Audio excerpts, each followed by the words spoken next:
Ngayon discuss natin, paano natin malalaman kung ano ginagawa ng mga Python methods or functions ginagamit natin. So kunyari nasa command prompt tayo, start tayo ng interactive session sa Python. Kunyari gumawa tayo ng, list ng numbers. Let's say meron tayong 1, 2, 3, 2, 2, ayan. Tapos halimbawa, nums dot mag-a-append tayo ng isa pang number, let's say number 4. Tinignan natin 'yan. So, nandun na yung number 4. Pero ano ba ginagawa nung append?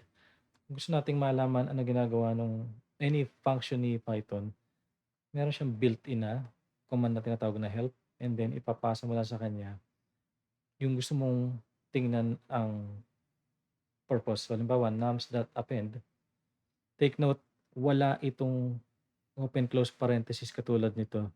Kasi 'pag nilagay mo 'yon, ini-execute mo yung method. So, ito pinasa lang natin yung name. So, 'pag inenter natin 'yan, sasabihin niya sa'yo ngayon, ito yung append, ito yung ine-expect niya, meron siyang object na ine-expect, tapos description nung, ginagawa nung method na yun. Now, paano natin gagamitin 'yan? Halimbawa, meron tayong sariling function. Kunyari gumawa ako ng function, ang tawag ay addnums, ang parameter niya n1, n2. So, ang ginagawa lang nito, mag-return lang nung sum nung dalawang number, and testingin natin kung gagana yan, 3 and 4. Addnums pala, 'yan. So, gumagana yung function, kaso 'pag tinry natin yung help niya, ang ginawa lang niya actually is pinakita niya yung function name, tapos ano yung parameters. So, walang description katulad nung nakita natin sa list object. So, paano natin gagawin yun? So, ibabalik ko lang dito, i-redefine ko lang 'to. Gagawa tayo ng docstring. Ito yung immediately followed nung function definition mo.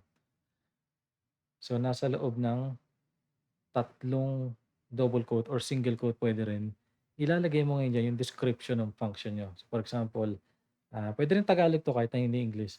Add ito ng dalawang numero, ayan. Tapos i-return ulit natin n1 plus n2. Ngayon, try ulit natin muna, gagana pa rin ba? Add nums, let's say 5 and 7. So, nagana pa rin. Pero 'pag tinype natin help, so ito na, lumabas na yung, binigay nating description sa kanya.